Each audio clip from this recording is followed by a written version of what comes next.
Haleluya groupe bamaso bene data nshuti z'umusaraba Yesu ashimwe cane. Ndagira ngo dukomeze kwiga aya majambo y'Imana avuga ingene umuntu agomba guhora avuga ukuri nubwo yoba ari uwo muri famiye, nubwo yoba ari umukuru canke ari umuto, nubwo yoba ari umuntu ubona yuko utoshobora kugira ngo udome urutoke mu gahanga, ariko mu vyerekeranye n'igikorwa c'Imana, mu vyerekeranye n'inzira ija mw'ijuru, Yesu yaravuze yuko utagomba kuraba umuntu ku kigohe. Nta muvugishwa n'Imana yigeze araba umuntu ku kigohe. Nta mukozi w'Imana wo mw'isezerano rya kera canke rishasha yigeze atinya kuvuga ijambo ry'Imana. Ntabwo utinya kuvuga ubutumwa bwiza kubera yuko biturutse kuri zimvo izi canke ziriya. Mpwemu w'Imana avuze ati vuga, uravuga. Mpwemu w'Imana avuze ati kora, urakora. Mpwemu w'Imana avuze ati genda, uragenda. Mpwemu w'Imana avuze ati ivyo bireke, urabireka. Kuko turiho kugira ngo tubereho guhimbaza izina rya Yesu. Turiho turaba umwami. Namba turiho ku bwa Kristo, kandi namba dupfira kuba ab'Imana. Yesu ashimwe cyane. None rero ndagira ngo dukomeze kwiga ubu butumwa bwiza burimwo burakangurira umukristo wese ahari hose kugira ngo ntidutinye abantu ku kigohe. Imana ishimwe cyane. Ntidutinye. Aha aya majambo y'Imana aboneka mu butumwa bwiza bwa Matayo, igihimba ni 10, umurongo ni wa 34. Turahabona amajambo yerekana yuko Yesu Kristo yaje guta umuriro hagati mw'isi, yaje gutera intambara. Abantu benshi baza yuko Yesu yazanye amahoro, ariko amahoro ya Kristo atandukanye n'ay'abantu barimwo bararondera. Abantu benshi bashaka kubahana hagati yabo, abantu benshi bashaka gutinyana hagati yabo, bahana ivyubahiro, ariko icubahiro c'Imana imwe sarudende bakakipinga, bakagarariza Imana, bakayirukanira hariya. Nimwumva ya majambo Yesu yavuze. Amajambo y'Imana aravuga ngo kwikorera umusaraba. Haleluya. Yesu aratubwira no majambo muri Matayo igihimba 10, umurongo wa 34. Mwoye kwiyumvira ngo naje gutera amahoro mw'isi. Sinaje gutera amahoro atari inkota, kuko naje guteranya umwana na se, n'umukobwa na nyina, n'umukazana na inabukwe, kandi abansi b'umuntu bazoba abo mu rugo rwiwe. Ukunze se canke nyina akabandutisha ntaba ankwiye, kandi ukunze umuhungu wiwe canke umukobwa wiwe akabandutisha ntaba ankwiye, kandi utikoreye umusaraba wiwe ngo ankurikire ntaba ankwiye. Urokora ubugingo bwiwe azobubura, n'uheba ubugingo bwiwe ku bwanje azoburonka. Ubakiriye abanyakiriye, kandi unyakiriye aba yakiriye uwantumye. Wakira umuntu avugishwa n'Imana, kuko avugishwa nayo azohabwa impera nk'iy'uvugishwa n'Imana. Wakira umuntu agororotse, kuko agororotse azohabwa impera nk'iy'umugororotsi. Kandi uzoha umwe muri aba bato urwato rw'amazi apfutse gusa, kuko ari umwigishwa. Ndababwira ukuri yuko atazobura impera yiwe. Imana ihabwa icubahiro cane. Nimwumva ya majambo Yesu yavuze bene data, tuyasobanukirwe, dusabe kugira ngo mpwemu yera adusobanurire mwene data aya majambo uri kurabwirwa. Aya majambo Yesu yavuze ni amajambo akomeye. Abantu benshi bayise ko ari amajambo asanzwe, ariko ntabwo ari amajambo asanzwe, kuko Yesu Kristo yaravuze ijambo rikomeye. Aravuga ngo mwoye kwiyumvira ngo naje gutera amahoro mw'isi. Abantu benshi bazi yuko Yesu yazanywe no gutera amahoro.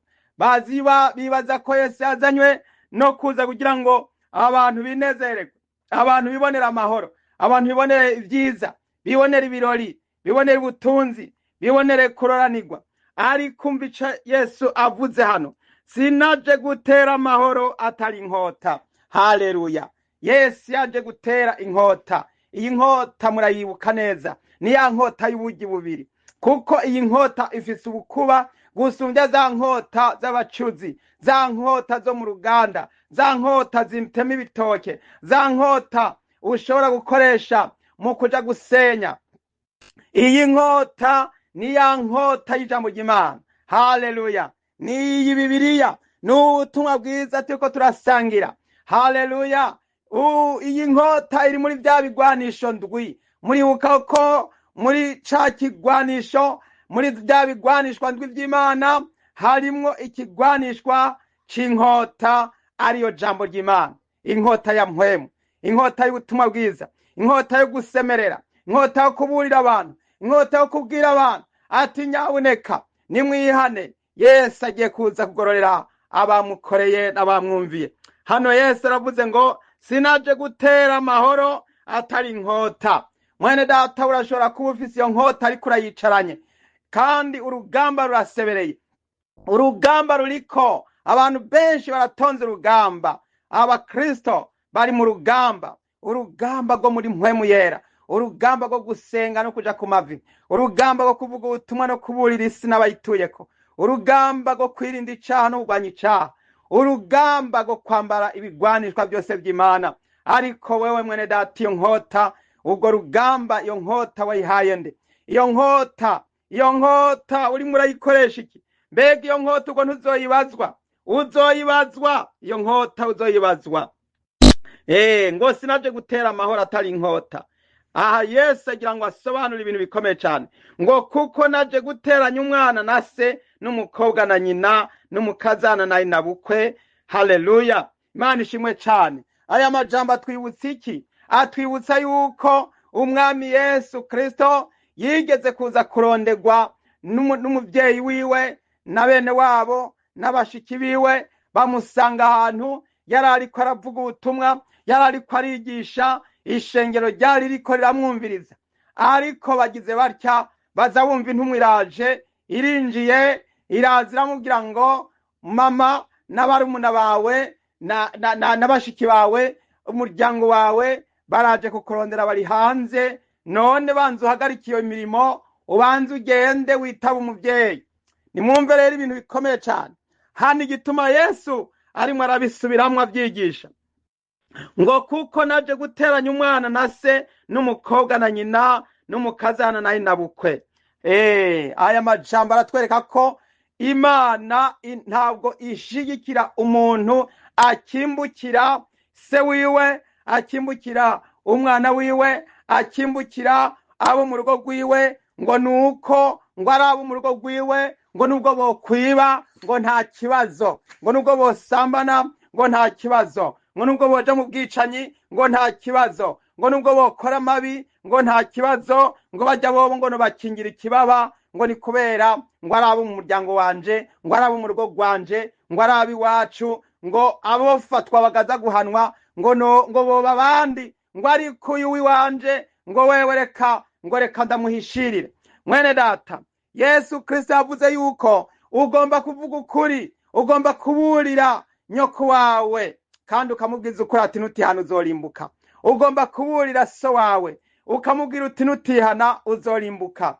Ugomba kuburira umwana wawe naho wowe umukunda pampe, umuburire umubwire uti ndakaravye, nutihana uzorimbuka. Ugomba kuburira abo mu nzu yawe, aho imbere yuko uburira abo hanze, hera mu bo mu nzu ubabwire yuko batihanye bazoranduka, bazorimbuka, bazohona. Imana ishimwe cyane. Haleluya! Umurongo wa 36 turavuga ngo kandi abansi b'umuntu bazobabo mu rugo rwiwe. Aya n'amajambo akomeye cyane atwereka ko abansi b'umuntu bazobabo mu rugo rwiwe. Turabona yuko iyo umuntu atanguye kuja kuvuga ukuri, abatangura kumugwanya ni barya nyene bo mu nzu. Bajya bo mu nzu iyo basanze yahagurutse ati jewe mpagurukiye kwigisha amajambo y'Imana, mpagurukiye kwigisha ishengero, mpagurukiye kugira ngo mvugire ukuri ku ruhame, ku mugaragaro, abansi bawe bategerezwa guhera mu nzu.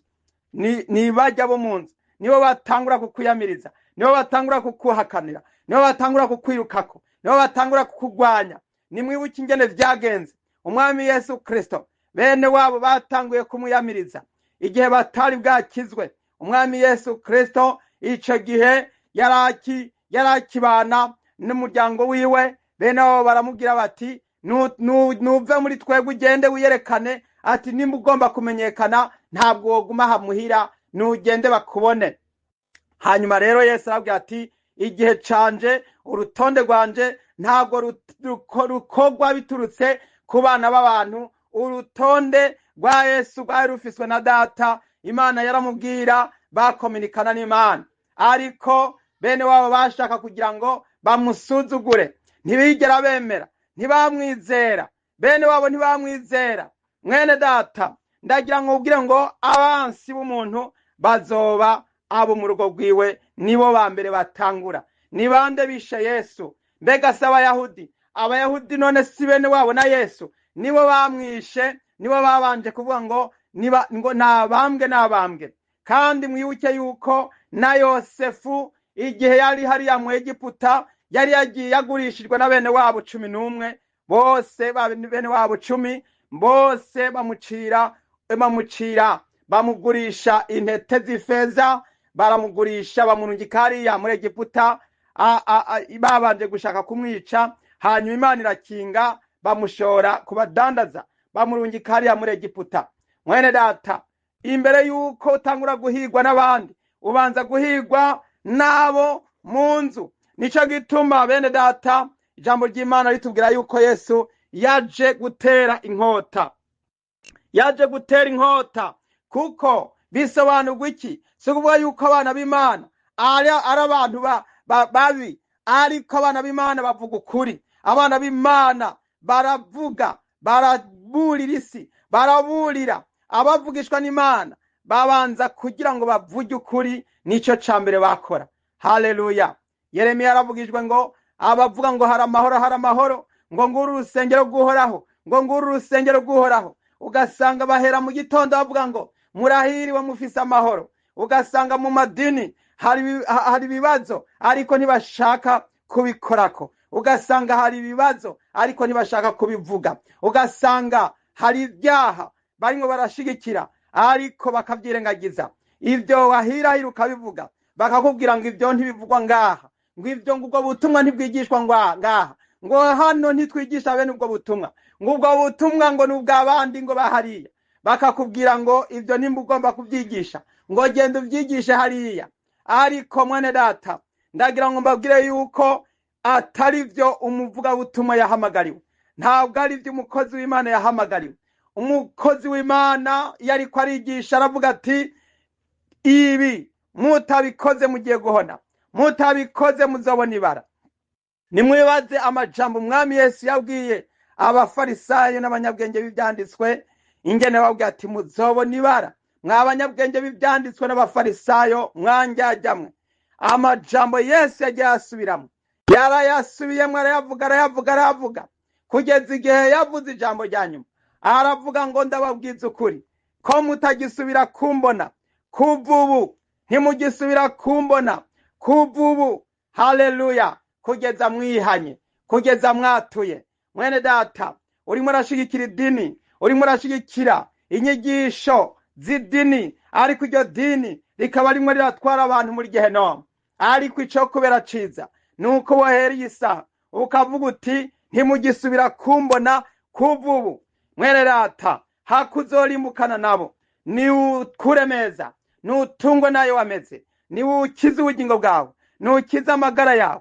Nimba ugomba gutabagwa, nimba ugomba gukira, ndakubwira mwene data, ntutebagane, kuko ubugingo bwawe buri muri danje, uri muri ya danje, uri mu bibazo, uri ya danje. Urakeneye gutabagwa, urakeneye guhunga, urakeneye kwirukanga, ugahunga. Nta kumwe babwira Mukaroti, bakabwira na Loti bati nimugire vuba mukwakwanye, mukure hasi, muhunge, mukure hasi. Tugiye guhonya kino gisagara, tugiye guhonya ibisagara by'Isodomu n'Igomora, nimugire vuba tutararangiza iki kiyaya, ntibuce tutararangiza iki kiyaya, ntibuce mutararangiza iki kiyaya. Hanyuma rero Mukaroti aravyumva babimubwiye, ariko yagira ngo ni ugufyinata, yagira ngo ni ugufyinata. Ariko harageze igihe bagize batya, baza babona Mukaroti ahindutse inkingi y'umunyu, baza babona Mukaroti ahindutse inkingi y'umunyu. Baramubwiye bati kirazira gukebuka, ntukebuke, nturabe inyuma kandi ntuhagarare, bandanye urangurure ugende ubandanye. Hari abantu benshi barimo barakebuka, barimo bararaba inyuma, barimo barasubiza amaso inyuma. Hari abandi bashigikira amadini, uno munsi utovuga nabi idini barimwo, idini barimwo, ibiti bahawe barimo barabisiga, babisiga. Ariko hari ijambo Yesu yavuze ngo muzobona ibara ngo mw'abafarisayo n'abatoza kori, ngo mw'abafarisayo n'abanyabwenge byanditswe mwandyarya mwe, ngo kuko ngo mumeze nk'imva, ngo imva ngo zisize ishwagara, ngo ariko imbere zuzuye amagufa ngo yaboze y'abapfuye. Bene data ndababwiza ukuri, nimwumva uko Imana iraba abantu ku isi basigiririza. Ugafata icaha ukagisiga umwera, ukagisiga ukaceza. Abantu benshi barimo barasiga ibyaha babihindura, bavyeza, bagatangura ibyari bibuzanijwe bakabishigikira, bakabigororera, ahubwo ngo ni byiza, ngo babitegekeye kugira ngo abantu babikore. Bene data, ivyo nivyo bigiye gushikira abantu b'iki gihe, bagiye kubibazwa, kuko amadini yarahagurutse kuza gushigikira ibyaha ndengakamere. Nuko rero hano ijambo ry'Imana avuga ngo ukunze se canke nyina akabandutisha ntaba ankwiye, kandi ukunze umuhungu wiwe canke umukobwa wiwe akabandutisha ntaba nkwiye. Mwene data, woba warashigikiye idini urimwo, woba warashigikiye abo muri kumwe ariko bari mu caha, ariko ukakomeza ubashigikira kandi wabibonye kandi ubizi, kandi Bibiliya bivuga ivyagiriza bihakana, ariko wewe ukaba warakomeje ugakomeza ukingira ikibaba. Woba warakomeje gushigikira nyoko wawe kandi ari mu caha, woba warakomeje gushigikira so wawe kandi ari mu caha, woba warakomeje gushigikira umwana wawe kandi ari mu caha. Ndagira ngo nkubwize ukuri yuko ibi Imana izobihanira abanse kuvyumvira, abanse kurikiza ico Mpwemu Yera ariko arabwira amashengero. Mpwemu Yera ariko arasemerera, arimo araburira abantu kugira ngo bareke gushigikira icaha ku mugaragaro.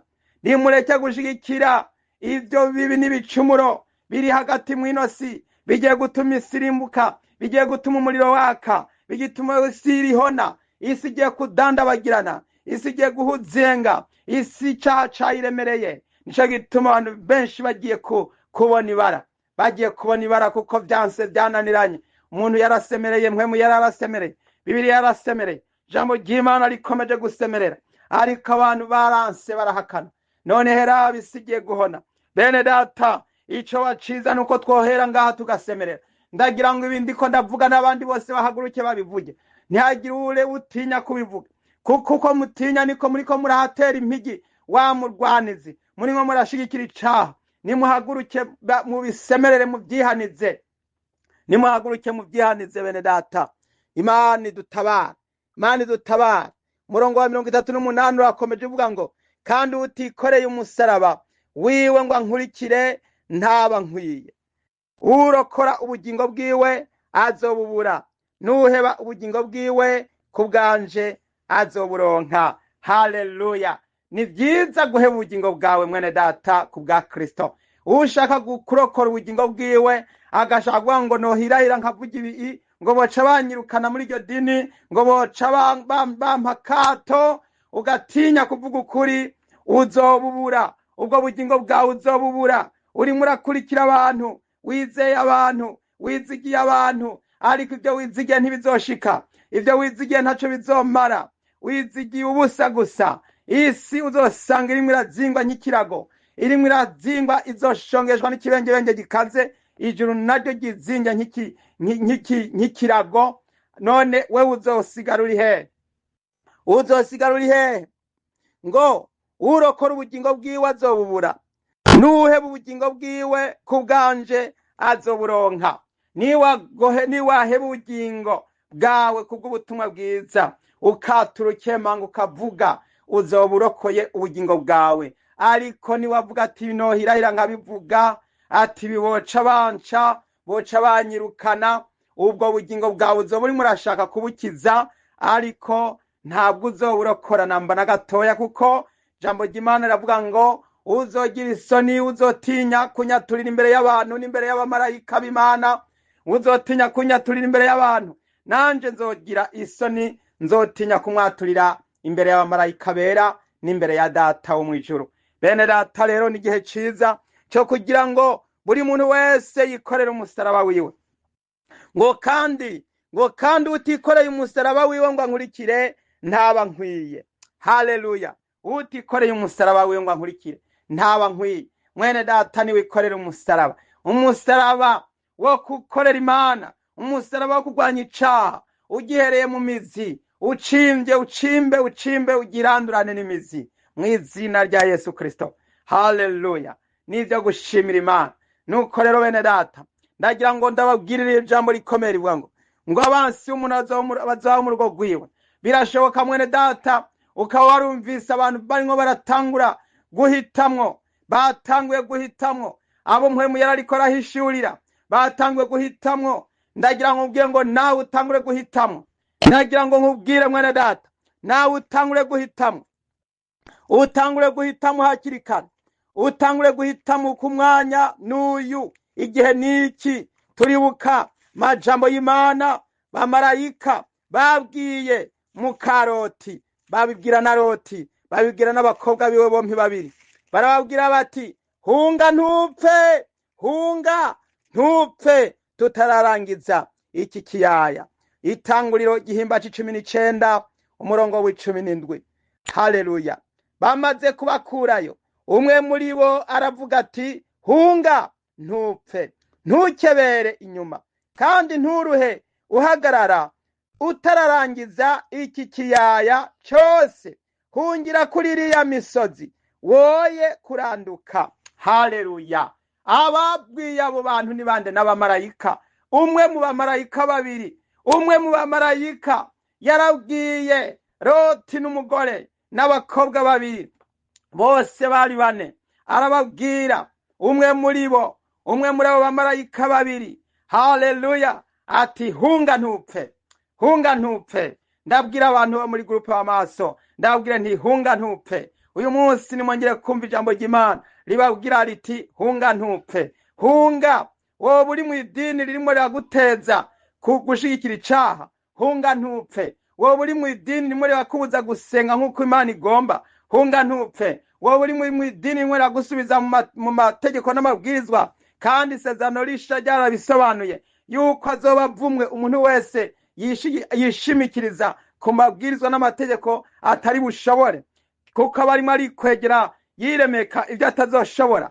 Mwene data, hunga ntupfe. Wowe uri mu madini arimo arashigikira ubusambanyi, canke ashigikira akaboregwe, canke ashigikira umubatizo atari umwe Yesu yabatijwe, canke bahakana ibikorwa vya mpwemu yera, bagahakana ibitangaza vya mpwemu yera n'ibikorwa vya mpwemu yera, bakabuza abantu kwihana no gukizwa no kwikorera umusaraba kugira ngo baze bashike mu bwami bw'Imana. Wowe uri mu madini ameze nk'aya asenga ibigirwamana, bashigikira ibigirwamana, bagakurikiza ibyo bintazi bikora, bagashigikira imizimu, mwene data, hunga ntupfe. Haleluya! ntukebere inyuma, kandi nturuhe uhagarara utararangiza iki kiyaya cyose. Hungira kuri iriya misozi woye kuranduka. Haleluya! hungira kuri iriya misozi. Ndakurarika ndakugira ngo hungira ku musozi w'amasengesho, hungira ku musozi Moriya, hungira ku musozi w'Imana, kuko ku musozi w'Imana niho bironkeka. Haleluya! hungira ku musozi w'Imana, nshuti y'umusaraba. Hungira ku musozi w'Imana, kuko kuri uwo musozi niho bironkeka, kuko ahandi hose ntibishoboka. Ahandi hose n'umusenyi. Amadini y'uno munsi n'umusenyi. Hungira kuri uriya musozi w'Imana, kuko ku musozi w'Imana niho bironkeka. Umusozi w'Imana ni ukuja gusenga Imana yawe haleluya. Ngo kandi so ngo abona ngo ibihishijwe ngo abona mu mpico ngo azoguhera, ngo uje haruguru mu mpete usenge so abona ibihishijwe, ngo kandi so abona ibihishijwe azoguhera, haleluya. Hungira kuri uriya musozi w'Imana, wa musozi umwe Petero na Yakobo na Yohana bahungirako bari kumwe n'umwami Yesu, maze Yesu agahinduka ukundi, Eliya na Mose bakabonekera. Hungira kuri uriya musozi mwene data, hungira ku musozi w'Imana, aho uganira n'Imana, aho ubona ibyo abana b'abantu bo mw'isi batabasha kubona, ariko wewe ukabihishurirwa kuko wamaze kuduga umusozi muremure. Hungira kuri uwo musozi w'amasengesho mwene data, hunga mwene data, hunga. Utazahavumera nka Mukaroti, utazahavumera nka Mukaroti. Mukaroti yari yibaza yuko byose ari sawa, yari yibaze ko ari amahoro, yari yibaze ko atangorane, ubutumwa bwaravugwa, ariko akumva umenga barimwo barakabya, barimwo barashikuza. Mwene data, abantu benshi bari baza ngo ibyo Imana yavuze ngo ntibizotinda bisohora, ariko ngira ngo bimwe bimwe muratanguye kubona ko bisohora, birimwo birashika. Igikwiriye mwene data, hunga ntupfe, hunga ntukebere, ntukebere mwene data, hunga. Jambo ry'Imana rikomeze kutwereka, ritubwira ivyerekeranye no kwibukanya ivya Mukaroti. Yesu Kristo yaravuze ati nimwibuke Mukaroti. Umwami Yesu yaribukije abigishwa biwe ati nimwibuke, nimwibaze ivyabaye kuri Mukaroti, haleluya. Muri Luka 17 umurongo wa 32 aravuga ngo mwibuke Mukaroti, haleluya. 33 akavuga ngo uzogerageza gukiza ubugingo bwiwe azobubura, ariko uzoheba ubugingo bwiwe azoburokora. Imana ishimwe cyane. Nimwibuke Mukaroti bene data, nimwibuke Mukaroti yashimye kwibuka ivyakahise, akomeza ashigikira biriya bisagara, kandi byari bimwe ubusambanyi, hari harimwo abatinganyi, hari harimwo abakozi b'ibyaha birengeje, ariko arahindukira yongera kubiyumvira ko no kubatekereza. Nawe birashoboka kuri muratekereza ibiri muri kiya gisagara, Imana imwe irakubwira ati kivemwo, Imana imwe irakubwira ati va muri ico gisagara, ariko wowe uri murasubiza y'amaso, uri murasubiza amaso muri ico gisagara. Igisagara kigiye kurimbuka, igisagara murazi ko igisagara gisobanura ibintu byinshi. Hariho gusobanura igisagara ahantu hateranira abantu bateraniye, arico gisagara ahantu bateraniye. Hariho gusobanura igisagara ibi bisagara by'aho abantu bubaka bakubaka bari hamwe, bakabubaka bakagwiza bakagwira, nibyo bisagara. Hunga ntupfuve muri ibyo bisagara, ntugwe ntuhavulimbukira ngo urimbukane n'abo bantu bari muri ibyo bisagara. Ngo nimwibuke Mukaroti, uzogerageza gukiza ubugingo bwiwe azobubura, ariko uzoheba ubugingo bwiwe azoburokora. Nimurokora ubugingo bwanyu bene data, nshuti z'umusaraba, nimurokora ubugingo bwanyu. Birashoboka buri mu idini rimwe rirakora ibyaha ku mugaragaro izuba riva. Hunga ntupfe. Ikintu ca mbere kirimo cyatuma abantu bagwa muri Gehenomu, benshi barimwo barazimizwa n'amadini. Nimwibuke umwami Yesu yavuze yuko abanyamadini ngo bakura hasi bagashaka abantu kugira ngo babazane mu idini ryabo. Iyo babashikanye bituma barusha abambere kuba abana ba Gehenomu. Matayo 23 umurongo wa 15 haravuga ngo muzobona ibara mwebwe abanyabwenge b'ibyanditswe n'abafarisayo, mwanjyajyamwe, kuko mukwiragira mu kiyaga no ku misozi, ngo muhindure n'umwe abe uw'idini yanyu.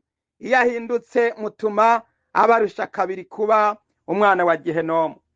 Nimwihane, nimwihane era abamadini, ngo iyo amaze kuzana abantu ngo abatuma ngo bano bantu ngo basumbya n'abahasanzwe kuba abana ba Gehenomu. Nimwihane bene data, nimwihane bene data. Ndagira ngo mbabwire yuko Yesu yavuze ngo mbega muzobasha gukira gute urubanza rwa Gehenomu? Muzokira mutu urubanza rwa Gehenomu, ntimuzoshobora gukira urubanza rwa Gehenomu.